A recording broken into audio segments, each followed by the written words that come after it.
Because some parents don't want to address the body parts and they call it something else, like the cookie or the elephant, or for example, the elephant trunk.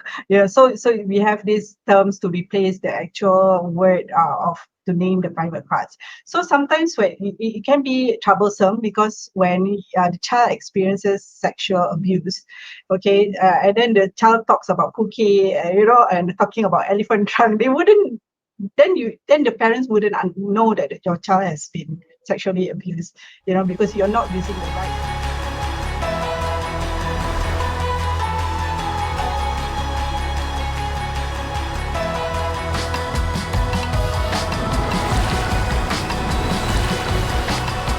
Right. So this is Conscious Parenting Episode 3, how to talk to our children about the birds and the bees. Do you know what that is? Because some people don't know what we're going to talk about. But later on, as we dive into the topic, you get to know what we are about to discuss. Okay. The intention of this live series is for me and Jenny Ng to give you an insight about what it looks like to parent children when we are being conscious parents. So in this live series, we will not discuss more on parenting tips, but rather how as parents, we can begin to really understand why we do certain things at home with our children and how lack of that awareness can have an adverse impact on you and your children. Okay, so let me introduce myself. I am Kamilah. I am a founder of Kamilah IMS Inner Peace Coaching. Coach parents, I've coached married couples more to inner peace. So based on the 6 guiding principles of Kamilah IMS, which is forgiveness, kindness, compassion, love, gratitude, and wellness. With me here is Jenny. Okay, and Jenny has obtained her Master of Education in Family Education from University of Minnesota, Twin Cities since 2017. She is also a certified conscious parenting coach trained by world-renowned clinical psychologist, best-selling author and international speaker, Dr. Shefali Sabari. She deeply believes in family life and parent education and how it can change lives, starting from building strong relationships between parents and children. Okay, she has 4 years experiences in facilitating and delivering family life programs at Morningstar Community Services and Seed Institute, as well as 2 years experience in developing, piloting, and evaluating parent education programs. She had 4 years experience in facilitating problem-based learning, PBL, programs to polytechnic students. All right, so there you have it. Someone who has a wealth of knowledge, who's going to share with you her expertise on how you as parents can talk about sex to your children. Okay, so stay tuned. Who's responsible for their child's sex education? Is it you as a parent, or is it the school, the teachers, or is it the TV or the internet? So let's hear it from Jenny. Yeah. So I think, how we practice conscious parenting, we always look at parents first, like, how comfortable you are about these topics, sex educations. In fact, just be honest, it's not easy for us to, do a Facebook Live and talk about sex education from, especially in our society. But then really, the reason why we are doing this is because of our children. We hope they can have a healthy, sex education in terms of sex health as well as the safety. And at the same time, right, to have a very good marriage life later on in their life. So I think we have to do this to help each other out, especially parents, to really make this conversation more comfortable for each other. So yeah, back to the questions, right? So who should be the one who started this? For me, as my generation, as we grow up, is like a taboo, right? Our parents don't talk about this, so it's really like we pick up from whatever media that we can have in terms of be it the movie, the drama, and etc. etc. And then of course the school, and then your friends talking about that. If it is allowed. But I still can remember for my time, right? The very first time we actually talk about this in a group context would be in school. That time I was like maybe primary six, if I can remember correctly. Then after that, right, it's mom that, looking at our body cues, and, then they will start talking about it, but it's not an easy thing to start with. Having that experience, right, I do feel that there are a lot of things that we can break, and how, we should look at our body as something that is very precious. So am I comfortable with my own body? Like, that is the first questions that I, to do this topic, this is something that I ask myself first, like as a conscious parent as well. I only get comfortable about my body, or, don't feel anything about shame about my body when after I give birth of my child. Kamilah, are you doing the same as well? Or, like your body image and all? Yeah, so of course, when we give Kamilah, yeah. birth, our body has changed drastically. Then, of course, it has to come with acceptance, self-acceptance, self-love, and, loving my body and loving it as it is, to exude that the confidence of that, sex doesn't really have to come from the exterior. So because sex have to do with the attraction. It's like opposite attract. Like, sex is usually sell as something to look at, or something to be attracted to, right? So that's how the media portrays sex to be. But actually, sex first comes with self-acceptance. That's what I noticed too Yeah, for myself.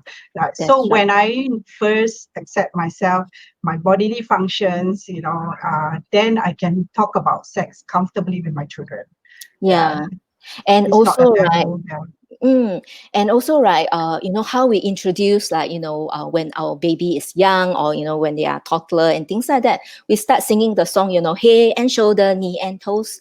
And in fact, right, our reproductive organs, and also its functions, we can seldom talk about it. Very precious in terms of, like, it is a continuity of humankind, right? This reproductive system that we have.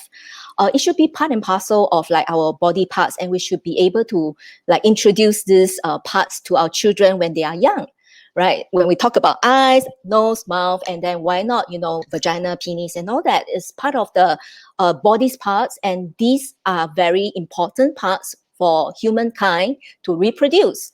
So we should be relaxed about that, to break this taboo, especially in this generation to come. Because if we don't talk about it, right, it doesn't mean it's not there. And then, in fact, as I read some articles, the Western countries like US, as well as Europe countries, they start as young as 5 years old to have really, like, sex education for the children. But of course, they also start with the introducing the body parts. Yeah. Okay. Yeah. Because some parents don't want to address the body parts, and they call it something else, like the cookie or the elephant, or for example, the elephant trunk. Yeah. So we have these terms to replace the actual word of to name the private parts. So sometimes when it can be troublesome, because when the child experiences sexual abuse, okay, and then the child talks about cookie, and talking about elephant trunk, they wouldn't then the parents wouldn't know that your child has been sexually abused, because you're not using the right terms to address, to name the genitalia that we have, which is the penis and the vagina, like what you mentioned. So the Mm. first thing that as parents, when it comes to sexual education, is to name the private parts accordingly. Yeah. Yeah, like during shower time. This is what I do with my girl. So I would say, put your soap on your hands, your armpit, and then, yeah, etc., etc., to introduce from different body parts to let her, Yeah. in terms of hygiene, as well as to love her body, as what she has, right? Which Yeah. is very precious. Yeah. Yeah. Um, So just now we were having a comment. Someone said sex, sex, sex. X, X. People see it as like, it's dirty. It's but what we are talking here is biology. Okay, we're not. It's not the kind of a conversation that you normally see on the usual tabloids. Okay, so chill out, people. Yeah. So In fact, yeah, right? Yeah. In fact, we should be reflecting ourselves, right? What yeah, is that mindset come from? Where is that mindset come from? In fact, human being, like this is part and parcel of how we reproduce, and why should we feel ashamed about it? And if you want to have really a healthy uh, sex life, as well as the healthy safe kind of relationship, I think we should, let this go. In fact, I yeah. try very hard right here, right now, to really like want to okay. Really, why we are doing this, right? I have a girl, right, 10 years old. I do hope that in the future, she can really have a very healthy relationship with her partner, as well as a wonderful and beautiful marriage life. Because this is, just accept it as part of the human lifestyle. Yeah, Right? yeah. Yeah. I think if you see it as taboo, I think it's because you learn about sex from some funny sources, like for example, from pornography. So pornography is an extreme of sex. It's that's not realistic. Okay, that's impossible. It's just actor and actresses. So if you see it as it's dirty, then you are learning about sex from the wrong source. Yeah, yeah. So and Mm. that's to be straight, to be really upfront about it. Okay, so who's responsible? So you're saying that as parents, we should first start to The introduce first, the yes, that's we are the what first teachers. Yes, yeah, that's right. teacher, right? And then Yeah, and what's then the role of the school then? yeah. So as she progress, right, because there are age appropriate information that we should kind of impart to our children. So first thing is to know about their body parts. The other one would be like, where do they come from? I'm sure if you have multiple children, when you have another one, then the young one, the older one will start asking like, oh, okay, where am I come from, and things like that. So with books, then you can start their conversations as a trigger to introduce like where the human beings come from. So in fact, I'm quite open, like not in the Facebook live, but with my daughter, to talk about how she is so precious, because when a sperm and egg meets, that makes her, and she's the winner among all the billion sperm that is coming through, right? So when it's down, when she feel down and sad about she have doubt about herself, like I am a failure. Sometimes she will say that. So then I'll say, no, you are the winner. Like out of billions of sperm, you won, and you're unique and special. Yeah. Yeah. Okay, so Mm. it's age appropriate education, like making it fun and entertaining for her to understand the concept of, the sperm and the egg, right? So Mm. so sometimes we do have children that ask, oh, what is this for? Pointing to the penis, for example, hey, why do I have this? What is it for? So when do you tell what's the role of what's the penis for? Yeah. Yeah. So Yeah, I think when they start getting curious, that's the right time. Like, yeah. and that also means that we need to first kind of like equip ourselves with some informations. So when times come, then we can like just say it out. If not, it's really like be honest, like this is what mommy know in my mind. This is what how I want to explain it, but also be humble about I can later on talk about this a bit more with the books that I'm going to introduce you, or things like that. Yeah. Yeah. Yeah. Okay. Mm. So what are the books that you recommend parents to share with their children? Okay. In fact, there's this very good books that are written by Bonnie Ruff. Mhm. Later, maybe I can leave the comments on the our Yeah. Facebook Live later. So she is an American, right? Her book's name is Beyond Birds and Bees, bringing home a new message to our kids about sex, love, and equality. Right. So then she went to Amsterdam. Then she started feel that somehow there's a difference between like when she's in US and when she's Amsterdam. So in Amsterdam, the gender equality is very important. And then they started their having sex education to the young ones, like as young as 5 years old. They will talk about like, when in the classroom, they will talk about like, okay, let's, like roll your sleeve up and then you rub and touch. How do you feel? So they'll talk about like, the sensation of the touch. And then they will ask the friends beside them to say, do you prefer rubbing or do you prefer touching?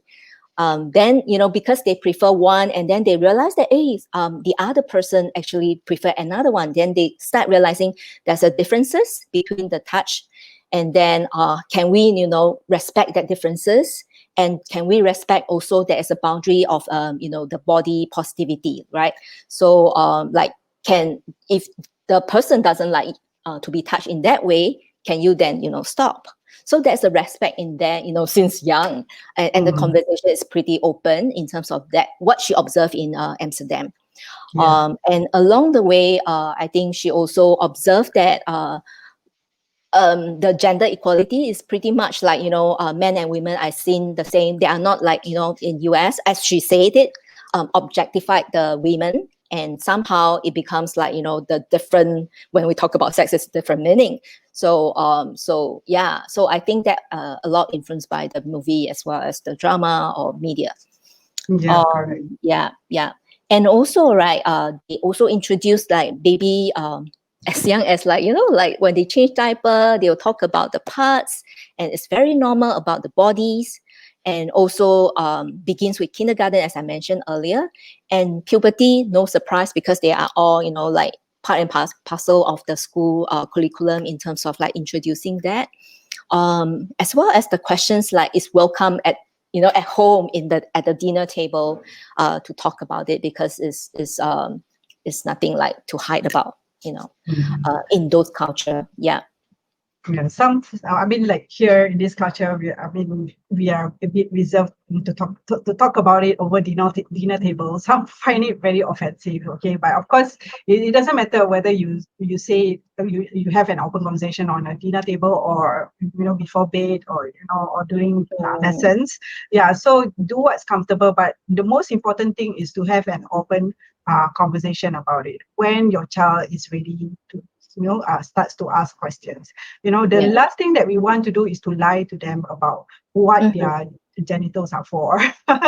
Because when we start to lie to them, right, and then when they start to find out the truth about the functions of their genitals from elsewhere, then they won't trust us to give them reliable information.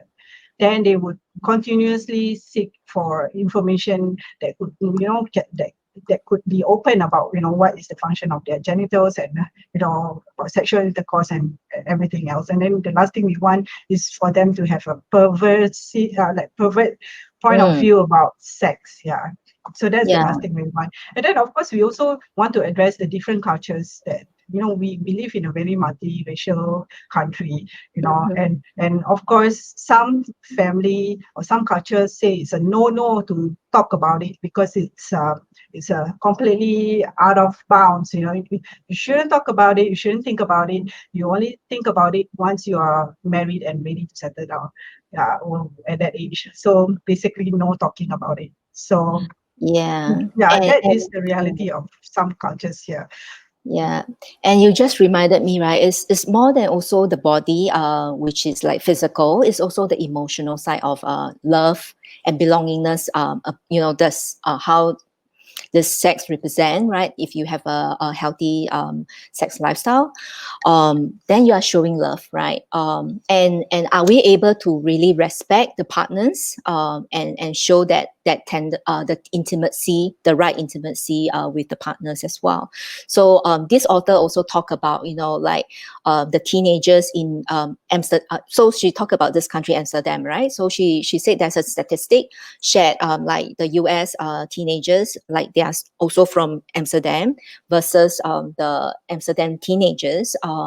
So they had the first sex activities like during like 17 or 18 years old. But what is different and surprised her is that the pregnancy of the Amsterdam is lesser than the rate in US. more coming from because they know this in a very young age. They talk about protections. They talk about, what is the healthy way of doing things. At the same time, right? Also the respect to the partners. Yeah, yeah, Yeah. Okay. yeah. So then we talk about abstinence. Right. I think Mm, in the schools here in Singapore, they do address abstinence. They do encourage abstinence. That means you stay away from, having sexual intercourse before you get married. That's when I have a conversation with my son earlier. He's 15 years mhm, old, so he's already went through sex education in school. So I asked him, what did you learn about sex education in school? And he said that, oh, basically focus. The teacher said, just focus in your studies. Don't have sex until you're married. So I mean, school life is about schooling, and then and then sometimes, and then they teach about love at first sight, mm, the infatuation. They distinguish about all these feelings of love. Like what is mm, true love, what is infatuation, what is love at first sight, all this. So the teenagers mhm, got to know, okay, what is the definition of true love, and this is something that I also have a conversation with my son as well. I told him that most girls who are young as you in schools, right, they don't really know what they're doing. Because my son did complain to me and said that the girls in his school are quite flirty, they're trying to mm, flirt with him, smile, and just trying to stand close to him, and like trying to maybe seduce him, or that kind of thing. So he would complain to me, like, because I've already established this open communication, right? So my son would mm, come home to me and tell me that the girls in his school are very flirty and always trying to attract him now. So, and then I told him, then what are you going to do about it? mm, I ignore. I ignore, and then I look away, I walk away, or I just hang out with my guy friends. Yeah. So remember, okay, those girls are teenagers. They are new to this experience. Of course, they got excited, and that doesn't mean that they know that what they are doing. Okay, mhm, yeah. So I told him the fact that when we are so young, right? Sometimes we just act out of emotions and feelings, and that could eventually lead us to more problems later on. Okay, the last thing that you want is to cause someone's daughter to get pregnant. Okay, and and usually when the boy gets a girl pregnant, usually the girl is the one who's going to hold the burden of childbearing, or childbirth. So I shared with him the impact of the consequences. mm, So I don't hide about it. Yeah. So at the same time, I don't deny the fact that teenagers do have those feelings, infatuation. So I do acknowledge that emotions, but I also distinguish, the impact of following that infatuation, or following that blind love, or that mhm. fairy tale love, that could lead to more serious consequences if act without thinking. Yeah. Yeah, that's great because then he knows, right, whenever he has questions or doubts about this area, he can always like talk to you or dad about it. Where rather than he himself just hide it and then try to find things out at maybe just now as you mentioned like a different source which is not a right source. Then Yes. yeah, that's not leading to the healthy way. Yeah, Yeah. that's I right. remember the time when my son asked about his private parts. He asked me, like, what is it for? Why is it shaped a specific way? He did ask me when he was 10 years old. Yeah. So most parents, they don't get prepared for this kind of question. And I realized that most parents are in denial that this time will come, that your children Mm, will one day ask you these questions. So because I do coach parents, and then I do have a lot of parents who got caught off guard when suddenly their children encounter sex, maybe through a WhatsApp group. Because recently there's one comment, right, that said her child got found out about pornography through a WhatsApp group in school. Yeah, so he was under investigation. Her son was so young, and then he's introduced to pornography from a WhatsApp group. So these things could happen. So when it does happen, as parents, we need to really be prepared to answer answer the questions truthfully, yeah, and also in a way that would educate them to make responsible decisions for themselves. Yes, yes. And back to just now earlier on when we said like who should be, responsible for, having this kind of conversation with the children or teenagers. So earlier on we mentioned that, the exposure of TV and web, and then the school is doing something as what you shared earlier, like, they'll talk about what you just shared. And then at the same time, parents are the one that who actually wrap all this information around to really bring them and to the core of like, the values that the family really pay attention to, or really stand for, right? The values of respect, the values of, how not to take advantage of, girls, boys, things like that, right? So the family plays a very important role to bring that and wrap around all the information and really get the children to see the holistic picture of what is this about. Yeah.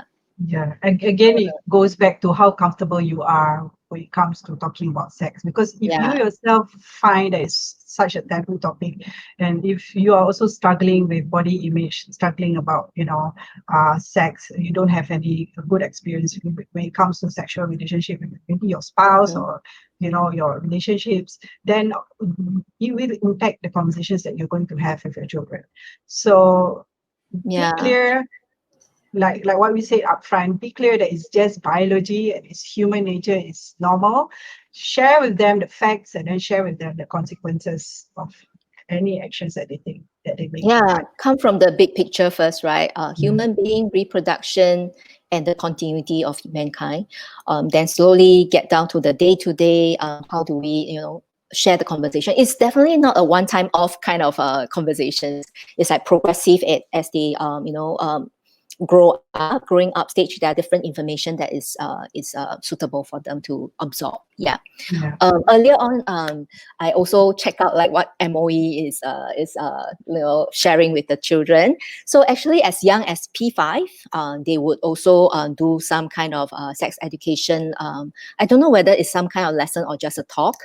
And then they covers different areas. So I'm sharing this so that parents can kind of like wrap around, like, what would be different areas that I should talk about if I want to bring this home, right? And have conversation with my child. So one is the human development.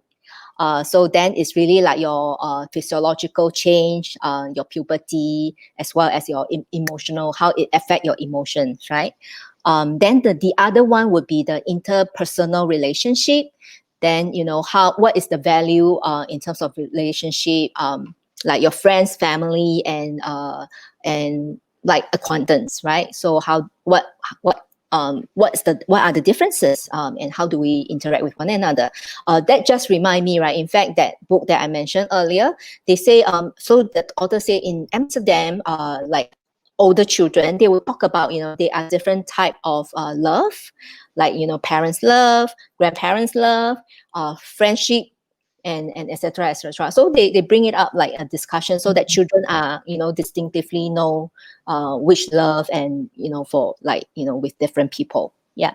Mm. And also in the MOE sex education, right? So sexual health is another area that they would cover.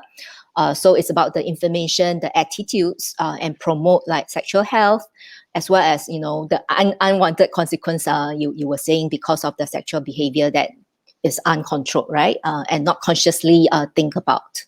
Yeah. Then the next one is the sexual behavior. Then how do you express, right? And lastly is the culture, society, and law.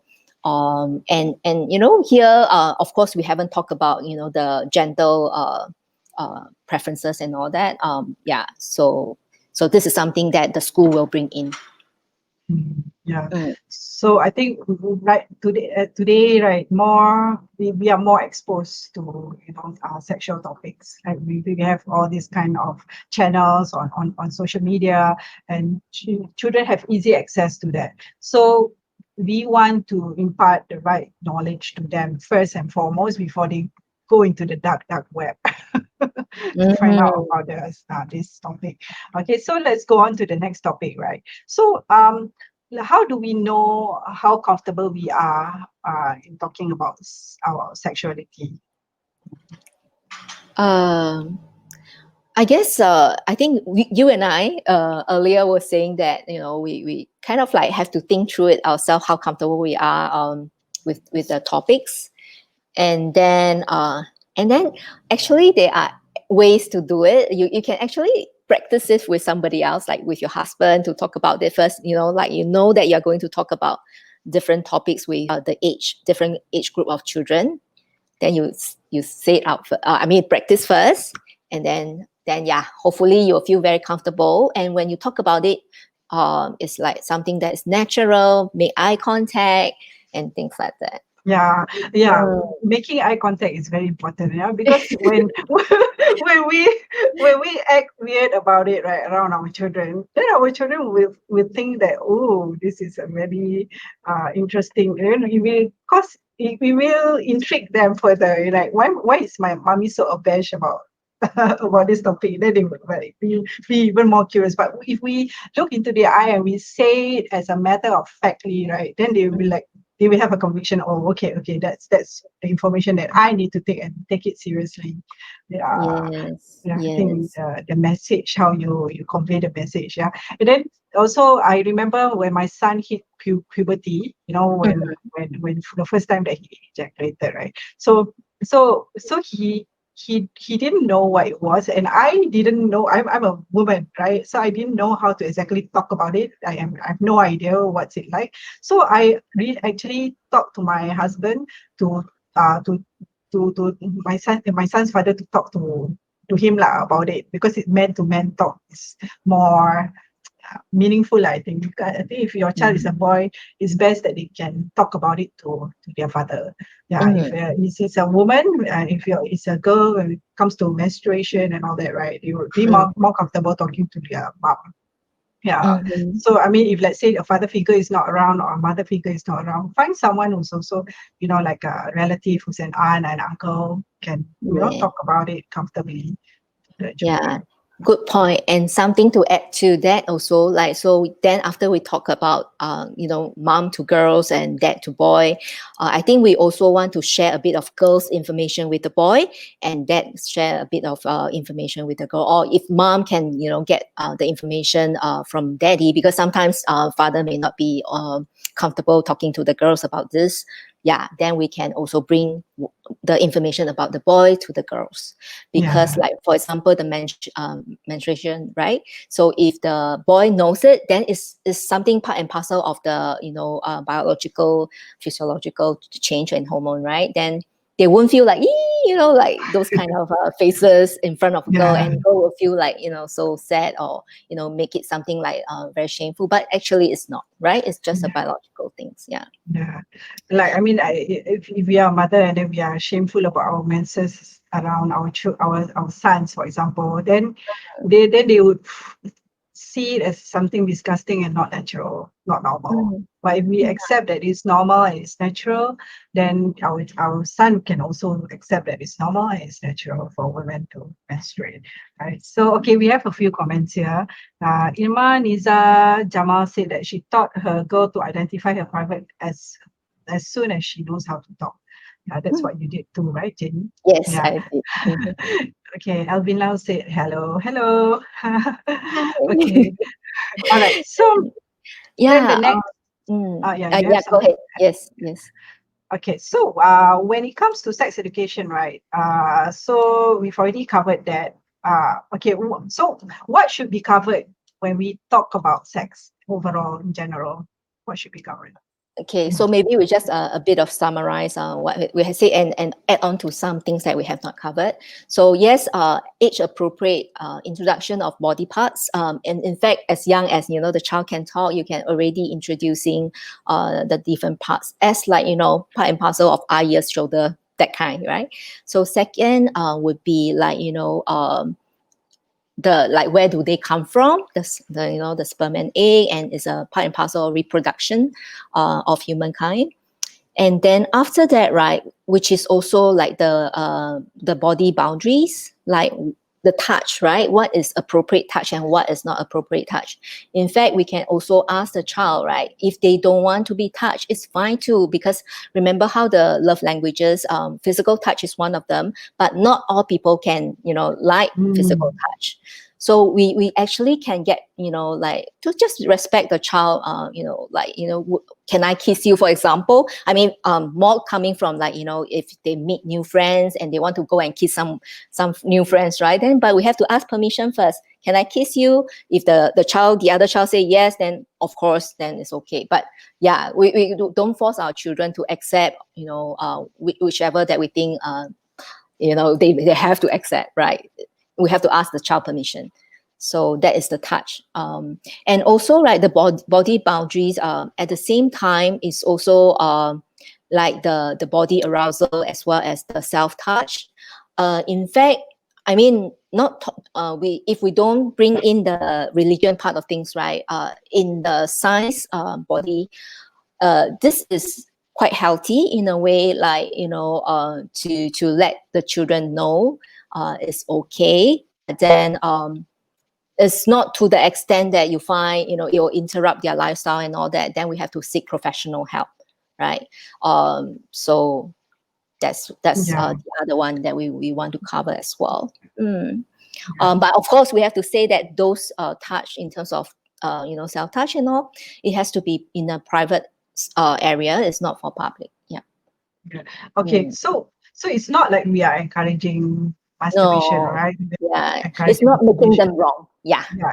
Yeah. Yeah. So you'll be surprised that there are children who do masturbate at a very young age, and even toddlers. They don't call it masturbation, but they just feel that it's a good sensation, and then some of them even we make them sleep easily, by Mm. touching their private parts. I know as parents sometimes we got freaked out, right? And when toddlers as young as 1 year old starting to touch their private parts to sleep, that it does Mm. happen.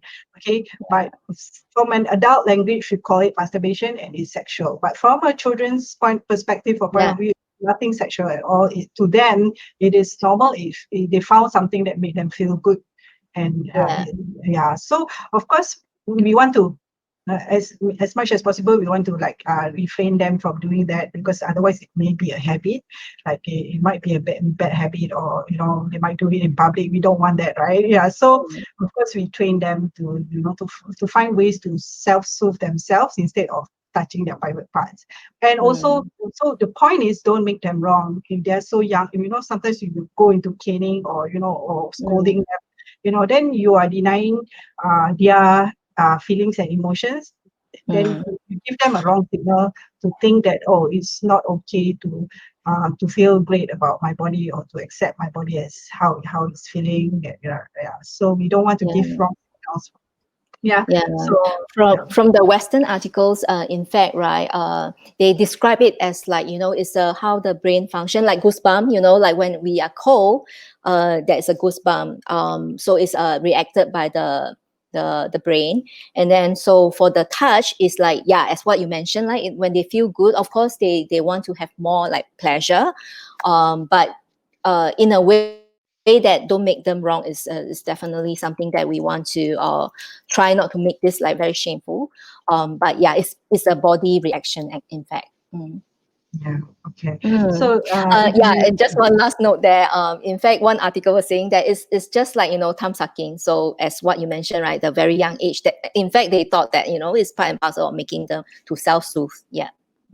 Yeah, correct. Mm. Okay. So yeah. So, and another thing is that, when if your child is inclined to, the opposite sex, for example, they are very curious about, the naked human body, or and that kind of thing, then sometimes you may want to look into that behavior, because sometimes it could be because of some sexual abuse going on around them. So if they don't show some strange behavior out of the norm, out of the blue suddenly, right? Or they start to, ask very intimate or inappropriate questions, and sometimes you want to interrogate further to establish that, they are not sexually abused. And it's best, if you're really really concerned, bring them to a counselor, or therapies, to to establish like that they are it's a normal behavior or it's not because of trauma or sexual harassment, something like that. Just to be clear. Yeah. Mm, yeah. Okay. Yeah. So I guess that's it. So if you have any questions for today, we wrapped it up briefly. We don't want to extend this topic for too long. We just want to keep it short and sweet. All right. So if you Uh, have questions pertaining to sexual conversations with your children, please feel free to message me or Jenny, or you can also reach us to our respective Facebook pages and websites. It's stated in the description above. So if you want to engage Jenny for free coaching, you can go to her website, her page is jennyeng.coach because you're offering free coaching, right? Yeah, 30 minutes. Yeah. 30 minutes free coaching. Yeah, okay. Yes. All right. So for myself, you can go to kamilahms.com to find out more about my coaching services there. Okay. All right. Thank you so much for watching. Today is a very popular topic. We have more viewers than usual. Okay. Okay. Okay. Bye Good bye. night.